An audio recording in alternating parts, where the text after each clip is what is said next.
তিনি জানেন অনেক অন্যায় তিনি করেছেন, তার মন অস্থির, আপনাকে হারিয়ে ফেলার ভয়, দুঃখ, রাগ, জেদ সবকিছু হচ্ছে আপনার উপরে। কিন্তু ইউনিভার্স কি বোঝাতে চাইছেন? ইউনিভার্স কি বোঝাতে চাইছেন, উনি আপনার সাথে খারাপ ব্যবহার করেছিলেন, থার্ড পার্টি ছিল, সেই থার্ড পার্টির জন্য খারাপ ব্যবহার করেছেন। থার্ড পার্টির কার্ড কটা এসছে দেখুন। উনি থার্ড পার্টির সাথে অনেক সম্পর্ক থাকা সত্ত্বেও আপনার কাছে চেপে গেছেন, গোপন করেছেন, গোপনীয়তার কার্ডও এসছে। সেখানে উনি আপনার ভাইবসটা পাচ্ছিলেন, যার জন্য না থার্ড পার্টির সাথে বেশ মজায় ছিলেন, আনন্দে ছিলেন। এবার আপনি কি করেছেন? আপনি এসছেন একটা ব্যালেন্সের জায়গায়, নিজেকে ভালোবাসতে শিখেছেন। আপনি এসছেন এমপ্রেস, আপনি এখন এমপ্রেসের মতো হয়ে গেছেন, যার কারণে উনি এখন দেখছেন আপনি আর দিচ্ছেন না। কতদিন দেবেন আপনি? নিজের এনার্জি কেন দেবেন? আর থার্ড পার্টির কাছে যে গেছে সেখানে দেখুন ওনাকে স্পেল করে রাখা হয়েছে।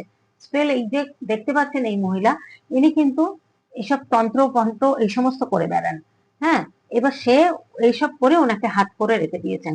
এখানে দেখুন ওনার হাত কিন্তু উল্টে গেছে, ওখানে কিন্তু ক্ষতবিক্ষত হচ্ছে। ওনাকে যা পরামর্শ দিয়েছেন, যা কথা বলেছেন, উনি তাই বিশ্বাস করেছেন। এতটা ওনারকে ভালোবাসেন, থার্ড পার্টিকে ভালোবাসেন। আর আপনি যে পাগলের মতো ভালোবেসেছেন, তখন কিন্তু উনি ভাবেননি। আর এখন যেই আপনি এনার্জি দেওয়া বন্ধ করে দিয়েছেন, এখন আপনাকে দেখছেন যে আপনি কি করে কেন পরিবর্তন হলেন।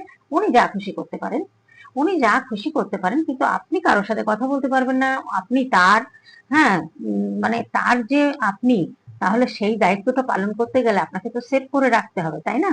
সেই দায়িত্বটা উনি পালন করবেন না, সেটা করবেন থার্ড পার্টির প্রতি। আর উনি আপনাকে চাইছেন আপনি ওনার হয়ে থাকুন, মানে আপনি ওনার, মানে তুমি আমার। ঠিক আছে, তুমি আমার মুখে বললেই তো হবে না, সেই তুমি আমার জায়গাটা তো সেভ রাখতে হবে না। তা সেই জায়গাটা তো উনি রাখতে পারেন না, উনি থার্ড পার্টির সাথে ভালোই আনন্দে কাটিয়েছেন, ভালো আনন্দে কাটিয়েছেন শুধু না, এখনো সম্পর্ক রয়েছে, নাহলে থার্ড পার্টির কার্ড এতগুলো আসতো না।